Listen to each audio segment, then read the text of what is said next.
Okay, well, let's get started. Thanks for coming to the Newtown Revue, y'all. We have an awesome lineup tonight. And we're going to start with Jon Davies. He's going to read us an essay. Then we have Killick Hinds, who's going to play an instrument that is one of a kind in the world called Big Red. It's a harp guitar. And we've also got Laura Solomon reading some translation and poetry. We're going to start with Jon Davies. And I don't usually do introductions, but I've known Jon Davies since around 93, I think, and we've been fellow struggling writers that entire time. And Jon has become a good friend, and he's also an excellent writer. And but the thing about Jon, you're going to see it in the essay he reads to y'all. The thing about Jon is when he gets it in his mind to do something, he's going to do it forever. Like, were you 15, Jon, when your dad said you should start writing down everything that you spent money on? Seven? And he hasn't stopped. He can tell you like the last 5 things he bought or everything back to when you were 7 years old. Yeah. Also, amazing. He's the most reliable person I've ever known in my life. I mean, that's not saying much in Athens, but here's one more example, and then I'll let Jon read. Okay, so when Jon was a kid in California, they had a lemon tree in their yard, and the lemons would fall off and land on the ground if they didn't pick them up right away, and eventually they would split from the sun. And one day, Jon said, I want to pick up one of those lemons and just take it in my room and see how long it's going to take it to split.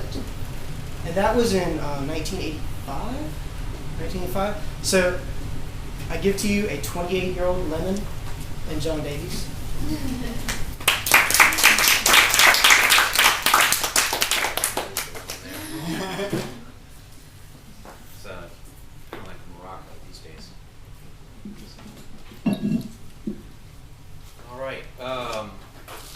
I won't tell you what the last 5 things are that I bought. But if you're curious, you can ask Al. He'll email me and I'll let you know. So, all right, this is an essay that I wrote basically because Al asked me to write it. And it's called Sabbath Days.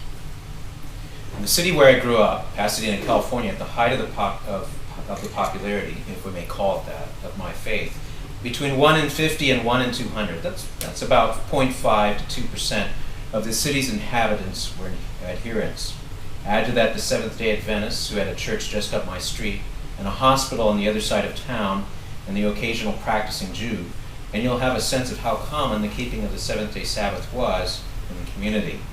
In other words, not much, but certainly enough to render a nod of the head and an acknowledgement for most locals when one mentioned that one couldn't do X on Saturday or Z on Friday night. Oh, you're one of those people.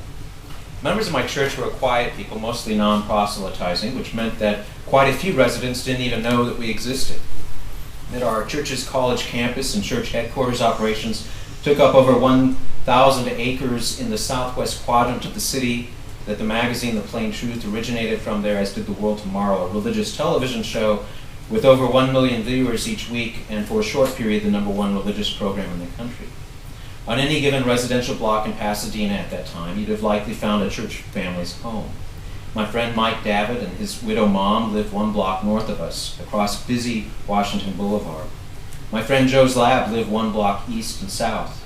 A girl I had a crush on for a long while also lived on the street. My classmate Mark Davis lived next to the park about 4 blocks away. Kevin and Kelly Ferguson, unique among my friends because they came from a blended family. Their father Jerry was in our church while their mom Bonnie was not. Lived about 3 blocks to the east. Tim Patrick, another close friend, lived about 8 blocks to the west. Save for a few kids who lived right next door, church children and families like these were the focus of my social life and existence. And television. On Saturday afternoons, especially in summer, when the days seemed unbearably long, I would keep my eye on the living room window next to the front door. The window that looked out on the San Gabriel Mountains to the city's north. If the sun was still shining on them, if they still held a spot of orange, even if the sky seemed darkish enough to me as a kid, the Sabbath was still going, and that meant that we could not yet turn on the TV. I ached to watch Lawrence Welk. Yes, Lawrence Welk. And Emergency One, and in later years, Wonder Woman. And also when we got to stay up late, Hee Haw. The Sabbath as a kid consisted of a schedule something like this. On Friday evening, we would eat dinner around 6 o'clock, and at about 7:10, we would drive to the church's college campus for the Friday night Bible study, which began at 7:30 and lasted until 9. A good Bible study included slides, visuals, and I was always very excited if the screen was present when I entered the church's auditorium. Bedtime came as soon as we got home. Some Fridays we were less diligent than others, opting to stay home and to read or study or to find an appropriate game that could be played on the Sabbath. The talent game comes to mind, a board game in which one collected coins on the way to the kingdom of God by answering Bible questions correctly, the object being to earn more of these coins or talents than others. No matter, Friday nights were always quiet, and while I never envied the Friday night party-goers, we did our own partying on Saturday night, and mostly only on special occasions until I was a teen. I did envy those kids who got to watch Friday night television, the Dukes of Hazzards, and whatever else was on. Sabbath morning, we had a special breakfast. The one day of the week Mom wouldn't just pour some cereal in a bowl and expect us to eat it up. We had pancakes, sometimes beef sausage or beef bacon. We had eggs, scrambled, cheesy, omelette, boiled, or fried. We had toast and butter and jelly, and once in a while we even got waffles. Dad might read some of the Bible at the table, as was his tendency after most weekday dinners. And then we would go to our rooms and play. Just what was appropriate to play became itself an agony as I got older, and in my serious religiousness tried to do activities I thought appropriate to the holy period. Bible activities which were never quite as fun as secular ones, until it was time for our baths and time for us to get ready for church, our Sabbath best. If we kids went first, and we usually did, we had another hour or so to kill before we actually loaded into the car. My sister and I, in our dress shoes, my hair slicked back wet from washing, would pretend to tap dance on the hearth in front of the fireplace. In later years, we might dig out volume C of the encyclopedia and read about Carter, Jimmy, or cats, or Czechoslovakia, or anything with lots of pictures. Church was a 10-minute drive away, just 4 or so miles. I did not realize in my youth how unusual this was for people of my faith, whose small numbers generally necessitate much longer commutes. We had 3 congregations, later 4, plus a Spanish-speaking one. My family attended Imperial PM, a congregation that met in the church's high school gym, while 2 other congregations met in the church's auditorium, a she performing arts center. Imperial was where most of my friends attended, and I looked forward to visiting with them, and in many years, to attending Bible class during the sermonette time. A sermonette was a short sermon given before the actual sermon. On special Sabbaths, there might be a potluck or an ice cream social, usually commencing at or near sundown, and the activities might continue well into darkness, especially if there was an accompanying talent show or family dance. When I turned 10 or so, the first of what would be many changes over the coming decades rocked my Sabbath schedule. The Auditorium PM congregation had outgrown its facility and needed an overflow, and the overflow was to be the gym. Our Imperial PM congregation would become an AM. Gone would be those Sabbath morning breakfasts, now replaced by a scurry to bathe and dress in time for church, then an afternoon nap, and a seemingly even longer wait for sundown and television. On special Sabbaths, another family might come for lunch. With brief exceptions, morning services have been the norm for the rest of my life. One of those exceptions came when I was 14. The PM overflow was replaced by an actual 4th congregation to which my family was transferred, much to my mom's chagrin. It seems strange to me now how much she hated the new Imperial PM congregation since her best friend also attended there. I, for one, loved it, not so much because of the reverse change to the Sabbath schedule, as the fact that there were precisely 14 teenaged guys and 14 teenaged girls in the congregation. A small number for Pasadena. Most of the congregation was very young, newlyweds and families with little kids. And the fact that our new pastor was a comedian of sorts, able to do imitations of famous old-time movie stars on the fly. I felt very close to the teens there, all of us thrown together from various other congregations, most knowing each other only loosely until then, all bridging this new experience together. It was the only time in my life I would play for the church's youth basketball league, not because I wanted to play basketball, but because my participation was the only thing that would allow our congregation to have 2 teams, and thus allow most of the guys to be starters. I was very unhappy to return to Imperial AM 18 months later at my mother's behest, and I never played church basketball again. In fact, I would never feel as at home in church again in California as I did then. But something else happened while I was a teen and young adult. Those Saturday night sunsets I looked to with such anticipation became more often moments of dread, and Friday night sunsets became instead my relief. From high school on, I was an obsessive student, and the only break I often got was between sunset and sunset. This was amplified in my undergraduate years as I worked full-time and went to school full-time. Sundown Friday came and I crashed until church services beckoned, and then, as the afternoon wore on, as the sun grew lower on the horizon, my heart began its withering dance. I groaned. Back to the books. Saturday nights had once been for having fun, but no more. They became nights to catch up on papers or to read the next section of the Fairy Queen. I no longer had a television. And there was this. My parents moved away. I was, for a short while, a year or so on my own. If school wasn't in session, I lived for work or for a chance encounter with an old high school pal. But the church kids I'd gone to school with were disappearing, more and more each year, off to college, off to other towns, and simply off to other lifestyles that had nothing to do with the faith in which we'd been raised.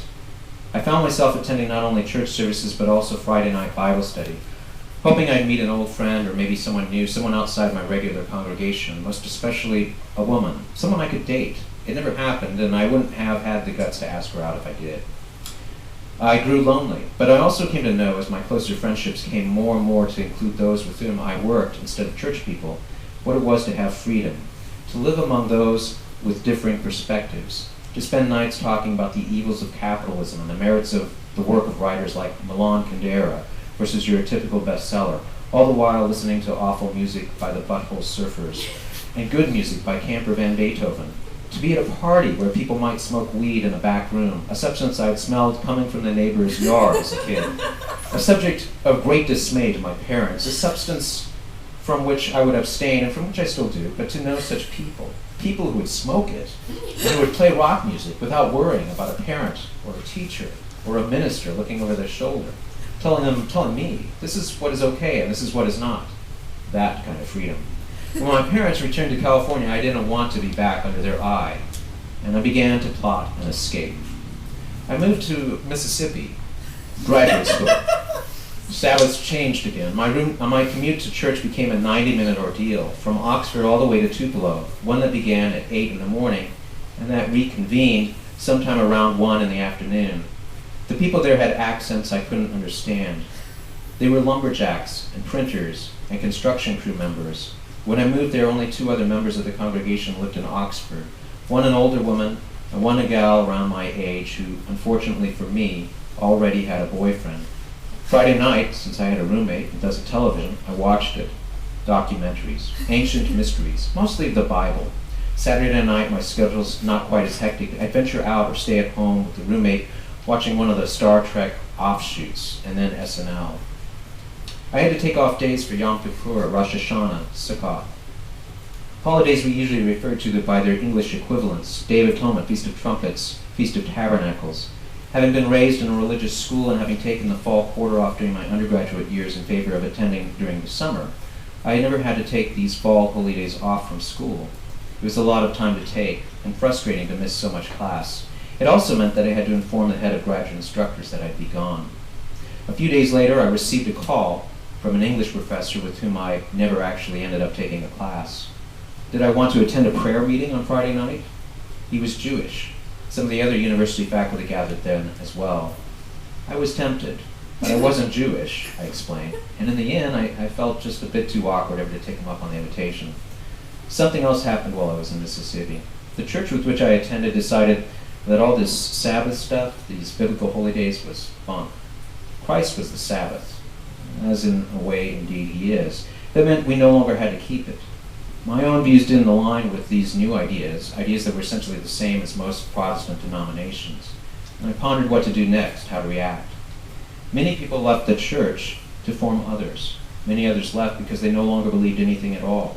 And some stayed, continuing to attend because, after all, the services were still on the Sabbath, even if the organizational headquarters no longer felt a need to enjoin people to observe it.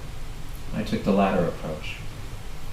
I'm generally a person who follows authority. I'm a person who follows tradition, who does not easily shift from one mode of doing things to another.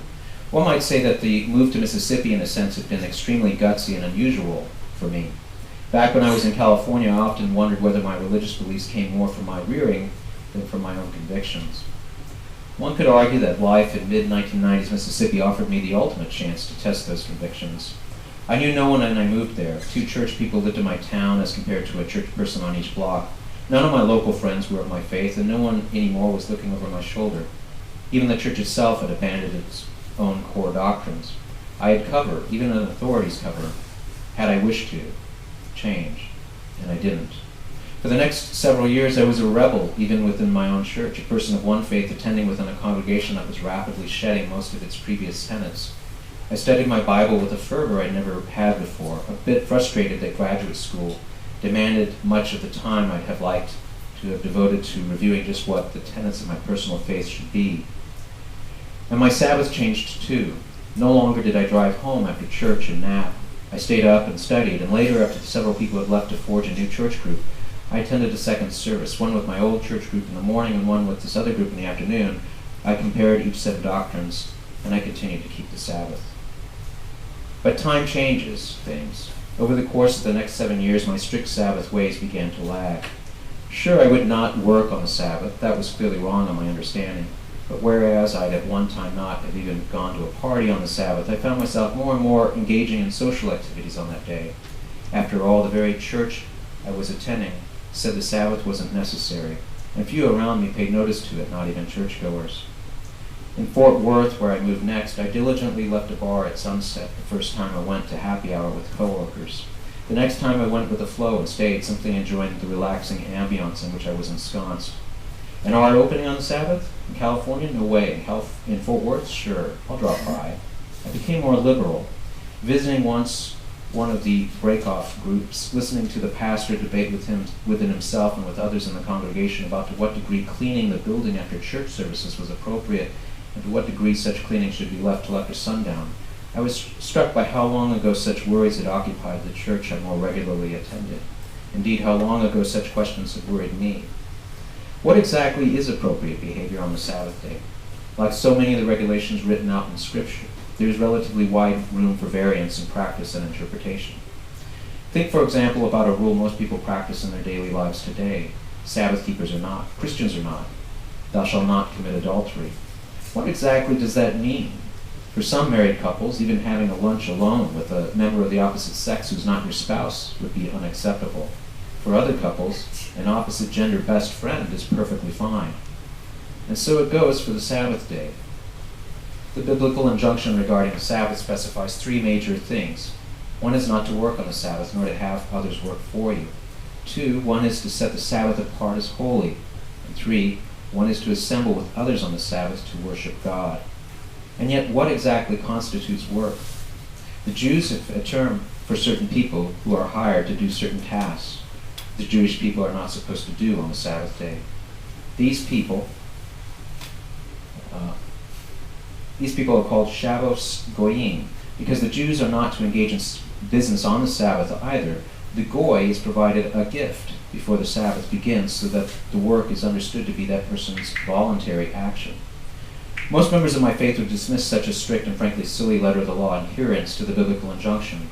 In my faith, one can certainly open a refrigerator on the Sabbath, cook a meal, travel whatever distance might be required to get to church, or simply take a casual stroll. And hiring someone to do things you shouldn't be doing for yourself would hardly be obeying the spirit of the law. The idea is that you do not work for pay and that you don't do any work that is unnecessary. But here is an example of a practice that was of some controversy when I was younger. Is it okay to videotape on the Sabbath a show you wish to watch later? Are you not having a machine do work for you? And unnecessary work at that? For me, such a question seems silly as well. The Bible does not enjoin machines from doing work, and if you can pre-program the recording, you're doing no work at all yourself. What about a person who asks a question of you that is business-related on the Sabbath? Some would tell such a person that this discussion and answer must wait until after sundown. I, however, would consider the case with which the answer can be given. The length of conversation would have to be. If it's going to be just as fast for me to give the person a minute-long reply that actually answers the question as it would be to give the person a minute-long explanation for why I can't answer their question, I'll just go ahead and do the former and save us all the worry and the work. To what degree certain things are appropriate, then, is left for each person by his or her personal conscience and conviction to decide. Visiting relatives in Phoenix one weekend when I was a kid, whether it was appropriate to allow us children to use the pool on holy time, became another source of heated discussion. On one hand, the Sabbath is considered to be God's time and is not to be used for one's personal pleasure. On the other hand, the Sabbath is a time for rest and relaxation. Does the swim constitute one's pleasure? Does it constitute strenuous activity? Or can it constitute rest and relaxation? These are the questions Sabbath keepers face, and they are also sometimes the source of contention so great that schisms are made. Such a schism occurred in 2011 in a church that I attended in North Georgia. Already smaller than the churches I attended in my youth, already the subject of innumerable previous splits, the church fell prey to a set of rumors and accusations that caused one segment of the congregation to divest itself of the other. One of those accusations was that the parent church organization was watering down the Sabbath day, not strict enough in keeping the Sabbath. While I admit the desire some have of sticking to convictions, I often am left wondering if we Sabbath keepers sometimes miss the bigger picture. Isn't, after all, the faith about showing love to our God and to those around us? And shouldn't that love involve also a certain degree of tolerance and patience with those who live with us and among us? My more liberal application of the Sabbath continued for a while after I moved to Georgia. Here, however, the church organization I'd been attending since my birth had abandoned the practice of even holding services on the Sabbath day, and so it was that in keeping with injunction number 3 under the law, I had to go in search of another place to worship. I chose one of the larger offshoots that had split off from the original organization when it began to say that the Sabbath was no longer binding on humanity, let alone Christians. Here, reunited with peoples more firm in their Sabbatarian convictions, my own behavior began to reflect again a stricter adherence to the Sabbath. After a few years, I became again less likely to hang out at happy hour after the sun had set, less likely to attend an art opening or a free Mozart concert. If anything, some of my convictions began to take an even stricter turn. Most of the church I attend have long felt it fine to eat out at a restaurant on the Sabbath day, the excuses being that non-Sabbatarians are not working for you but for their employer, and that such people are going to work anyway, and that this is simply a way to allow the Sabbath to be more relaxing for those who do keep the Sabbath. I came to a different understanding. I could not see, for example, the difference between paying someone to fix and present a meal to me, having someone paint my house. Even if an argument can be made for indirect pay versus direct, which I don't think it can, waitstaff makes most of its money off the tip, which is direct pay to an individual for service provided. And a painter might well work anyway as well, painting someone else's house instead of my own. The question then, for me, is not what makes for a more relaxing Sabbath, but what is necessary work versus unnecessary. I might well go to a restaurant on a rare occasion when, say, I'm on a trip and have no means to purchase and store food in advance, but I might also hire a plumber on the Sabbath if I have an emergency leak to be fixed. But such an example merely illustrates the ways one's views might differ from person to person, from situation to situation, and even from one moment in life to another. In this sense, the Sabbath I keep can sometimes be a lonely one. While fellow churchgoers might head out to a restaurant for lunch, most often in such situations I drive home for an afternoon nap, some study, and a walk. In my younger years, no doubt, it was this loneliness that inspired me to apply the Sabbath strictures more loosely, hanging out with friends more often than I now do past the Friday sunset hour. It also inspired me to visit, finally, a Jewish gathering, albeit one of Messianic Jews, something I did on Friday nights for roughly 18 months here in Georgia, so that those long winter evenings could be filled with human companionship, and so that maybe, just maybe, I might meet that gal I'd been looking for at a Friday night Bible study 2 decades earlier. And this time I'd have the guts to talk with her. Such has never happened, not really. Occasionally I might meet a gal of similar faith whose presence I can enjoy for a while as she lingers on me between boyfriends. Sometimes I find a gal long distance who might enjoy a phone call now and again on a Friday evening.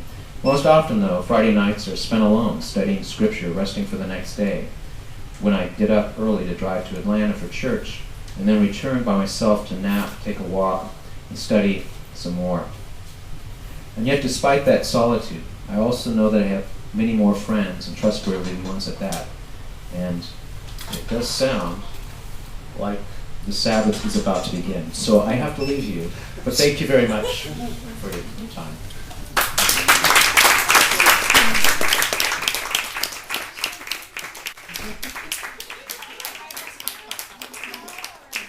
totally planned that for him to be in the middle of reading his essay with a Sabbath hit. So Can you tell about Ryder's group, how we never meet?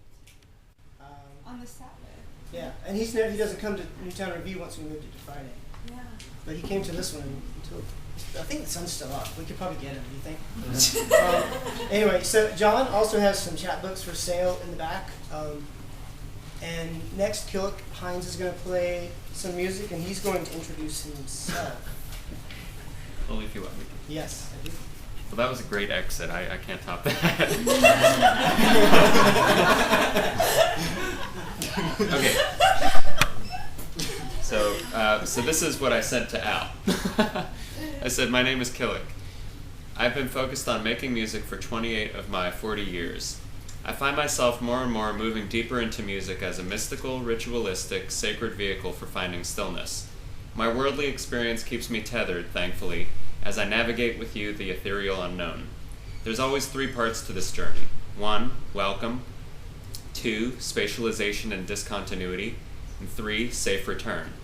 This can take many forms and embodies all possibilities in multiple directions on multiple planes. I channel equal parts physicality, emotionality, intellect, and spiritual openness, finding calm and freneticism, extracting ecstatic joy from pure potential. I use my intuition to create the conditions for moving beyond the mundane into the realm of healing, to benefit ourselves and all we reach. I have been fortunate to play with my group's Crazy Horse, it's horse with an A, no relation, and Pocket Full of Claptonite, also no relation, as well as many other amazing artists. Of course, this hasn't addressed what it sounds like or what style is it. The answer is constantly unfolding, but can be summed up as yes. Thanks for listening. I look forward to meeting you. Please visit www.killick.me for more. It reads better than it sounds. Here we go. So I'm going to play a little bit with my harp guitar. This is a 38-stringed instrument I call Big Red. It's big and it's red, and the top is a 600-year-old piece of redwood from a stump in the builder's backyard in Santa Cruz, California. I've been playing this particular instrument for about 8 years. So thank you for listening.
Sugiuchi. I'm the co-founder and curator of Newtown Revue. And I gotta say, like, one of the awesome things about doing this series is, like, we used to do, Killick and I used to do test scoring together 10 years ago at UGA, and that was great to see you play here for this. And then, like, Jon Davies and I have been in a writer's group for 10 years, and with Al, and never ever met on the Sabbath. So that was fun too, to hear him read an essay about that. But I'm so excited for our next reader, who is Laura Solomon. She's going to read some translation, or poems first. Poems first, and then Killick's going to play some more, and then she's going to come back up again. But she's the author of The Hermit and 2 other poetry collections, Blue and Red Things and Bivouac. Other publications include Letters by Which Sisters Will Know Brothers, a chapbook, Haiku de Pierre, Haiku of Stones by Jacques. Poulet. Do it. Poulet. Poulet. Poulet. Yeah. And a translation from the French, and contributions to various anthologies. Currently, she resides in Athens, Georgia, where she recently performed and collaborated with the band Pacific UV. And you also play with Visitations? Well, I did just one time. Just one time. Just one time. But maybe again. But yeah, maybe again. Yeah. And she also, in addition to writing poetry and making music, teaching and translating from Italian and French, Laura dabbles in photography, which she just was in a great show over at Athica, and performance projects, and you can follow her on Twitter at Black Solo. So Laura, come on up, and everyone let's give her a hand.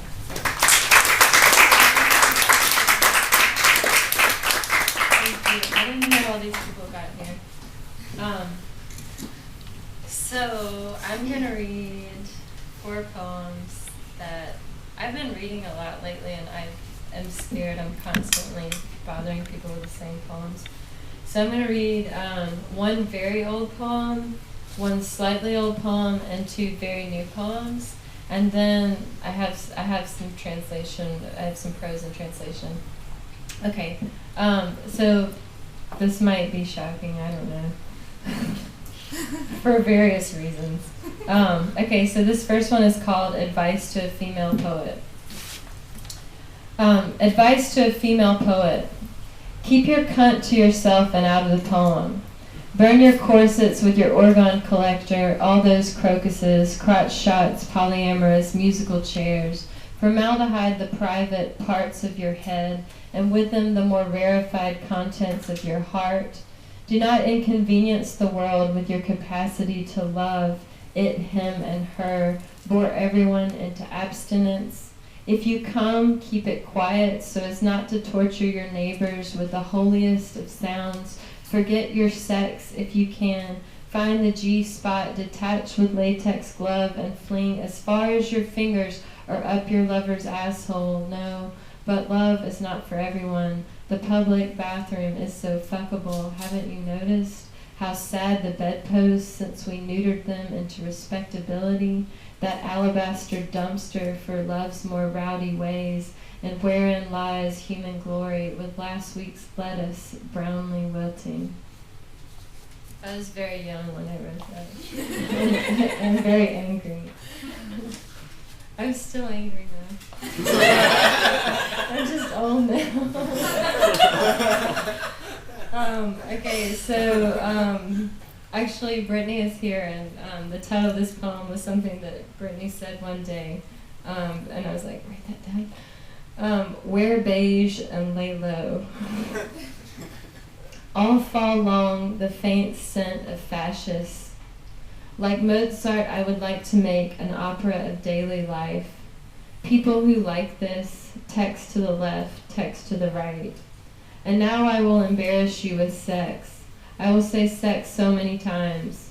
And now I will speak at length about death, and discuss abuse and betrayal and despair and death and sex and the fall of man and the rise of the female poet. I will say I without irony, as if we both knew what I might mean. Goodbye, century of self-discovery. Hello, new millennium of despotism. Or fuck this shit. I might say something like that. Okay. These are really new and I've never read them before and they feel kind of embarrassing. Seriously. Okay. Just remember they're poems and they're not real. They're just poems. The movie ends. Okay, the first one's okay. Okay, the body is a party we wish would never end. In war and peace, there is a moment in which a bunch of soldiers in a lake are bathing, young and strong and beautiful, their naked bodies bring up death. A body always does and is, like a book in that way, finite, contained, but within each to its own infinities. Whoever touches another body touches life and death both. Whoever touches my body touches his or her own. I hate war and peace. I like beating people up. We are making love or war every time we touch. Even this little finger counts. Okay, here's the one that I'm going to read now. Remember, it's just a poem. After we broke up, we went on tour. In Philly, I failed to slap you, bruising only my own arm. All because the night before in NYC, you crawled into an air mattress with me, which remained inflated through the night to my surprise, that by dawn it still hadn't gone flat. On the floor, the air all the more unreasonably swollen, your morning genitals kept trying to wake up mine. Impenetrably, I got up and put on a see-through shirt in an earnest effort to ignore you, as I had since Charlotte at the Econo Lodge, where we shared a room and separately in it tried to sleep. The bed was hard, and so was your cock. In a dream, I twisted off your new girlfriend's head. Look, it's only plastic, I said, and held up the head proudly as proof. To you who had, by the time we reached Baltimore, turned irreversibly into plastic too. Thanks.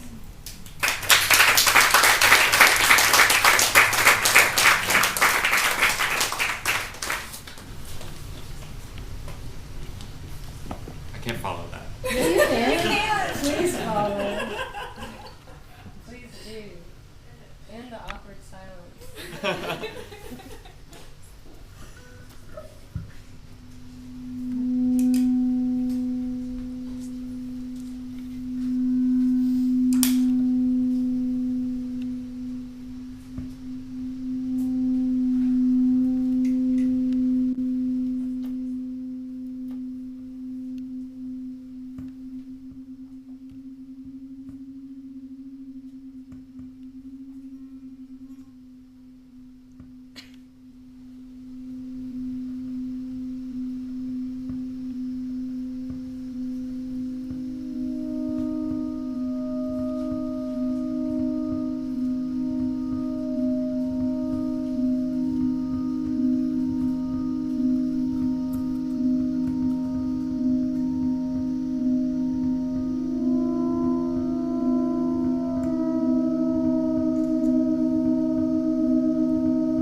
really quickly, I have a book that is for sale at Avid.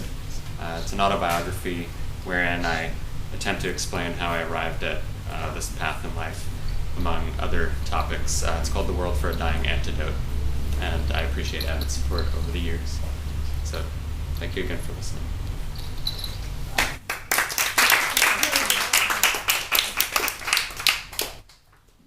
Okay, Laura's feeling all shy now, and she wants to know, do you want to hear her read some more? Yes, Toads, come on up. Alright, thanks. I just don't want it to be too long. No. This is not my work. This is, first of all, thank you guys for having me. I really appreciate it, and thank you, Avid. I've been working on a translation by Natalia Ginsburg, an Italian writer, for a while, and I'm not done with it, but it's a novella, and it's called Famiglia, so it's family. And it's this really great novel where like the family is constructed of friends, and it's just really strange. Like, you know, you create your family out of who and what, like my friend used to say. So that's kind of what it is, but I'm just going to read the beginning of it that I feel like is in a good spot, I guess. Okay, a man and a woman went one afternoon to see a film. It was a Sunday in summer.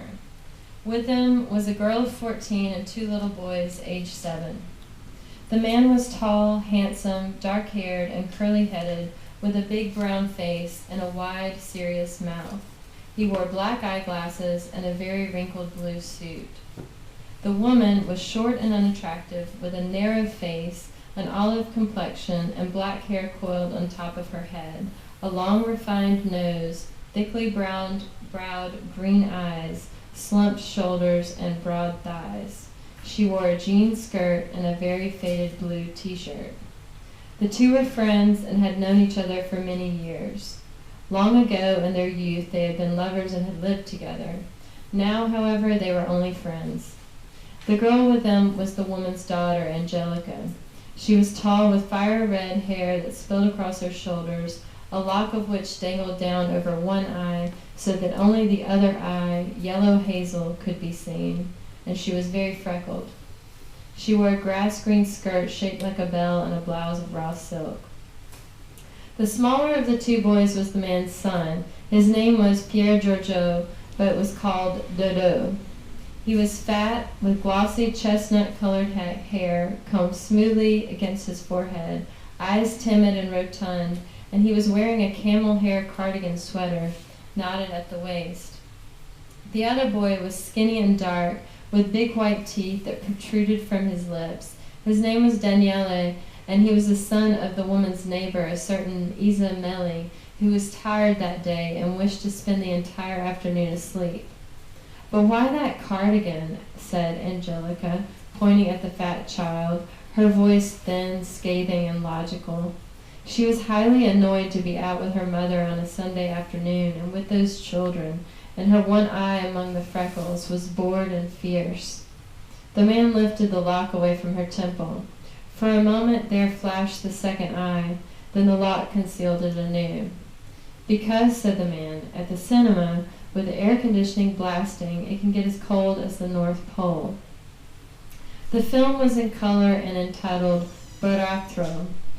Some millionaires on a secluded beach in a gleaming white villa drank soda, swam, sunbathed, and vied for an inheritance. Neither the man nor the woman followed the plot, but instead each reflected on their own situation. The man was considering a letter his wife had written to him the day before from Venice, and which was in the pocket of his jacket. She had been in Venice now for over a month.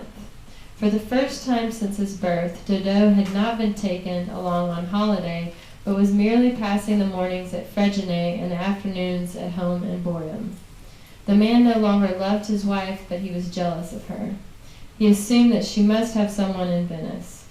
He explored the thought, just as he always did several times during the course of a day, reflecting on all the people who were there with her, and this constant exploration humiliated him.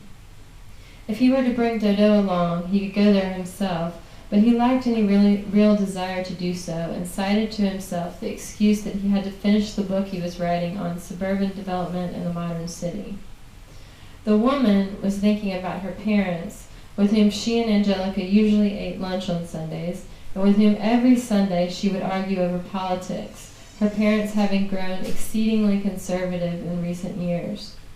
Daniela, the skinny child, was laughing, even though in Baratra there was nothing to laugh about.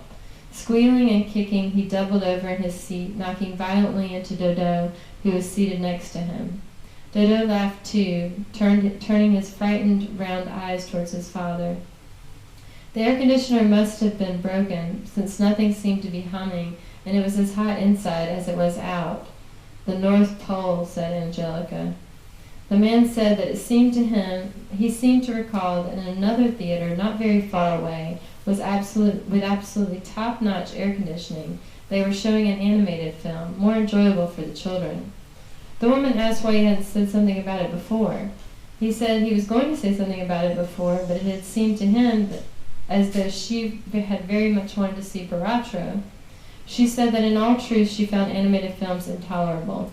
However, she could, if they wanted to go see it, wait outside for them at a cafe. Angelica told them they were crazy. They had already paid 5,000 lira for tickets. Someone from the row behind shushed them. The millionaires were in a speedboat navigating a swirling blue sea and encasing themselves with soaring upsprays. Then they died, one after another, some of them exterminating one another in reciprocity, others devoured by a shark. When they left the cinema, it was still afternoon. The man's head felt full of sea and sand, soda, sharks, and spurting blood. The group went to sit at an outdoor cafe in a little piazza. A waiter recommended the Gypsy Sunday, and Angelica and the two boys said it sounded fine to them. The woman and the man ordered beer. The Gypsy Sunday arrived in a tall glass with a tower of whipped cream, 3 maraschino cherries, pistachios, and a wafer wedged directly in the center. Finished with the beer, the man wiped his jaw, forehead, and hands with a handkerchief. The woman asked him why he was so gloomy. He replied that he had received an ugly letter from Ninetta. Ninetta was his wife, Dodo's mother. Ugly in what sense? Asked the woman. Ugly, full of spite. In the woman's opinion, Ninetta was utterly obnoxious. Together the two of them thought about Ninetta, each in their own way. Before the man's eyes was Ninetta's person, tall and frail, her slender, slightly stooping shoulders, the long neck, the soft black bangs that framed her face, the milky pallor of her face, the smile that she offered as though it were a precious object. He did not love her, but all day long those black bangs hung before his eyes, and he suffered them, without love, with irritation, within a cloud of resentment of a scowling, miserable nature. The woman found Ninetta stupid as a pear. Strange that she would have written a letter, not at all like her. She's always preferred the telephone, said the man. Neither on the phone nor in the letter had she mentioned when she expected to return. Taking care of Dodo was a Spanish girl, pretty and dreadful, who was always in some sort of predicament, whether with men or with money. Fortunately, there was Evelina. Evelina came every day and took the child to Fregene, then brought him back home and stayed with him all afternoon. The butler was doing the cooking because Ninetta, before leaving for Venice, had argued with the cook and fired her. According to Evelina, Ninetta had done the right thing because she was filthy, that cook. I don't remember who Evelina is, said Angelica. Evelina is Ninetta's mother, Dodo's grandmother. I would be lost without Evelina, said the man. Still, she was always so anxious about things. If she could have seen Dodo eating that Gypsy Sunday right now, she would have fainted. She was against whipped cream, against pistachios, against maraschino cherries. She saw artificial coloring in everything. There isn't any artificial coloring in whipped cream, said Angelica. No, but there would be something else out of order, dirty milk, dirty sugar. I don't know, said the man. Evelina was, in all truth, he said, under his breath, neurotic. She brought the child to Fregene, but not to the beach, and instead she and Dodo spent the mornings at the villa of certain friends of hers who had a pool. She was neurotic about that pool, he said. The water there was so clear and clean, according to her you could even drink it. They have a little white puppy there, said Dodo, itty-bitty. His name's Fiocchino. But not a single child there to play with you, said the man. No, not a single child. The gardener's grandson came twice. No, 3 times. But he always had to leave straight away. Dodo was eating the gypsy sundae very slowly. Daniela had finished his and gone inside to the bar to watch people play foosball. Just wait and see. Come midnight, we'll still be sitting here, said Angelica. We're in no hurry, said the man. We're not running late for anything, and sitting here is rather nice. Now there's even a little breeze. The woman stroked Dodo's hair. Then from her straw handbag she pulled out a comb and began to part the fine, soft, shiny strands along his forehead. The man told her to stop it. The boy's hair was in no need of combing, and he didn't like the boy's hair with a part. He preferred him without one, like with bangs like his mother. It was, on the other hand, quite necessary to tame that unruly lock of Angelica's. The man snatched the comb from the woman and combed back the lock. Angelica ducked and gave him a slap on the wrist. Cute, said the man. You know, he said, there do exist barrettes and elastics for sale, excellent for holding hair in place. They even sell them at the tobacco. Thanks.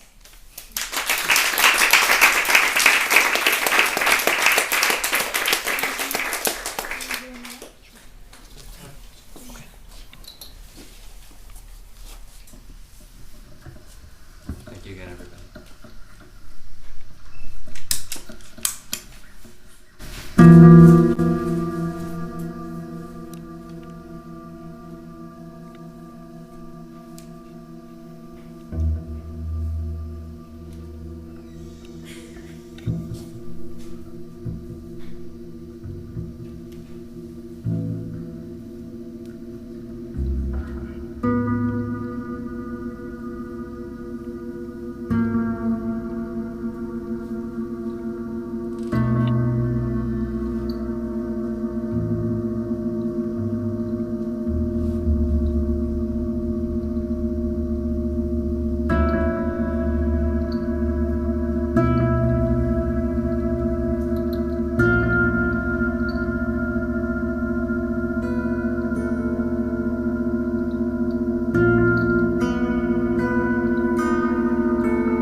Jon Davies, there you are, and Janet and Frankie.